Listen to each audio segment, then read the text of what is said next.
বালুরঘাট ও মালবাজারের সমবায় সমিতি নির্বাচনে জয়ী তৃণমূল গোহারা পদ্ম শিবির। খবর আসছে বিস্তারিত।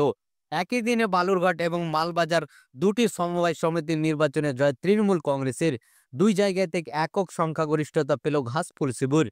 শনিবার বালুরঘাট ব্লকের চক ব্রিগো অঞ্চল কৃষি সমিতির জয়ের পর একটি সভা করা হয়। মোট ৬টি আসনের একটিতেও প্রার্থী দিতে পারেনি বিরোধী দল বিজেপি ও বামেরা। ফলে বিনা প্রতিদ্বন্দ্বিতায় জয়ী হয় তৃণমূল প্রার্থীরা। জয়ের পরই সভা করে কমিটি গঠন করা হয়েছে এদিন। এদিকে রাজ্য সভাপতি সুকান্ত মজুমদারের গড়ে দলের এমন অবস্থায় কার্যত অস্বস্তিতে গেরুয়া শিবির। নয় কৃষি সমবায় সমিতির সম্পাদক বিভাস চন্দ্র বক্সি জানান, চক ব্রিগো গ্রাম পঞ্চায়েতের এবং ৩টি ওয়ার্ডের সমস্ত কৃষকদের স্বার্থ রক্ষায় তারা কাজ করবেন। মাত্র ৪% হারে সুদ তারা কৃষকদের ঋণ দিবেন। বেশি সুদে অন্য কোনো জায়গার ঋণ না নিয়ে কৃষকরা তাদের সঙ্গে যোগাযোগ করলেই ঋণ পাবেন।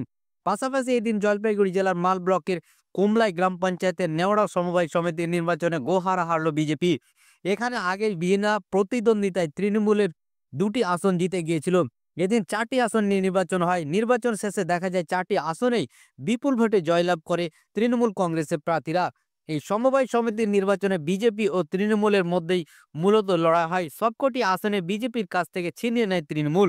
স্বাভাবিকভাবেই আগামী বছর বিধানসভা নির্বাচনের আগে এদিন সমবায় সমিতির নির্বাচনের এই ফলাফল অনেকটাই বিজেপিকে ব্যাকফুটে ফেলে দিল বলে রাজনৈতিক মহলের ধারণা।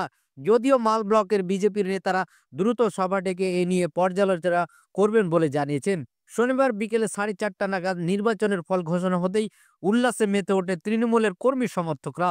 তৃণমূলের কুমলাই অঞ্চল সভাপতি রাজ্জা শর্মা বলেন, বিজেপিকে আমরা গোহার হারিয়েছি, 6টি আসনেই আমাদের প্রার্থীরা জয়লাভ করেছে। বিজেপির মাল বিধানসভার কনভেনার রাকেশ নন্দী বলেন, আমাদের প্রার্থীরা কঠিন লড়াই করেছে, তবে ফল কেন এমন হলো তা পর্যালোচনা করে দেখা হবে।